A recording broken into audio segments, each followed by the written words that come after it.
How's it going today, folks? Got some more news for you today. And remember, as always, if you like the content, please like, share, subscribe, and let's get into it. Sony's new PlayStation controller. So Sony just filed a patent on a new PlayStation controller. This comes from Sony's site. No buttons, no stick drift, Sony's new controller patent. Sony recently filed a patent that really caught my attention. It's basically a controller with no physical buttons, relying fully on touchpad-based inputs instead. Honestly, I think it's a cool idea. It's unique, different, and it's very on brand for Sony. I've always liked how Sony isn't afraid to try new things instead of just playing it safe. That is one thing that you can give Sony. They do like innovating, especially hardware. But let's continue. Now, I don't know if something like this would be as effective or efficient as a traditional controller with joysticks and buttons, especially for fast-paced games. There's definitely something to be said for physical feedback. That said, it would completely fix stick drift issues, which would be a good thing, so there's that. As always, a patent doesn't mean it'll ever turn into a real product, but it's still fun to see Sony experimenting and pushing ideas forward. I'm curious what everyone else thinks. Would you try a fully touch-based controller, or do you need real buttons to enjoy gaming? Now, I've seen different things online here, and as always, you got some people acting like it's the end of the world. No buttons. Why would Sony do that? I mean, it wouldn't be any different than playing a mobile game on your phone. And let's face it, at least in my opinion, that sucks. I don't exactly know how they would go about doing it. Maybe they could, maybe the controller would be designed so you could rearrange the buttons around even. I don't know. But let's face it, buttons on a touchscreen, playing on a touchscreen is not going to be the same as physical buttons. It just won't be. The no stick drift is awesome. That's a cool idea, but yeah, it's just not going to be the same. But keep in mind, folks, this is just a patent. Sony's always trying different things. I mean, always coming up with new ideas.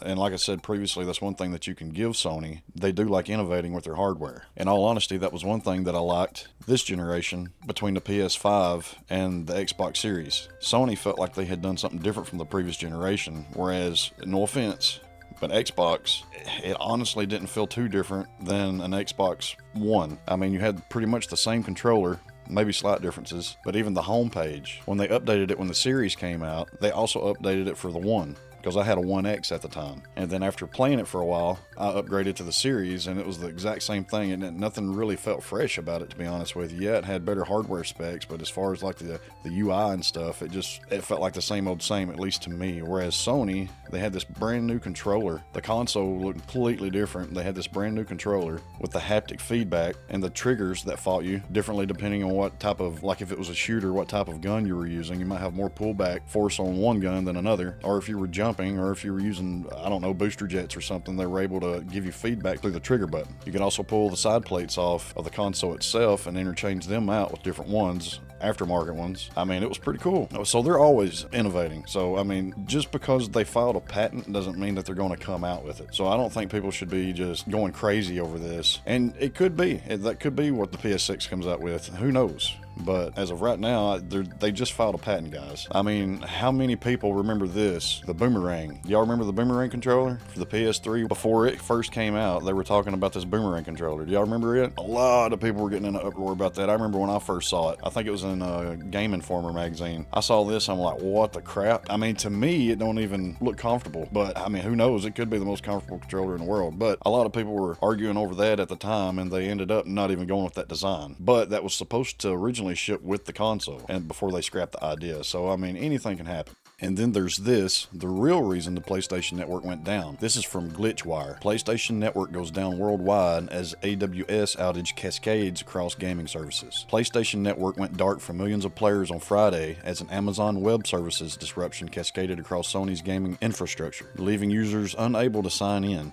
access the PlayStation Store, or launch digitally purchased games that require license verification. And then it talks about the outage, the time it started, all that, and PSN complaints exceeding 7,000 at peak. Multiple gaming outlets tied the PSN failure to a broader AWS incident. The disruption appeared centered on AWS's US West 2 region in Oregon, where Amazon confirmed it was investigating connectivity problems. AWS expanded its incident scope from 5 affected services to 7, adding Global Accelerator and Elastic Container Service, a pattern suggesting the failure hit multiple layers of the Oregon network rather than a single product. AWS later issued a postmortem noting that connectivity issues between 3:55 a.m. and 4:15 a.m. PDT had impacted the US West 2 region. The company identified the root cause as networking devices responsible for routing from the region to the Seattle metro area. There was no indication of a cyber attack or data breach. Instead, the incident appears to have been an infrastructure failure affecting cloud services that PSN depends on. Now see, that right there, guys. Sony is pretty much renting these servers out. These weren't even Sony servers, okay?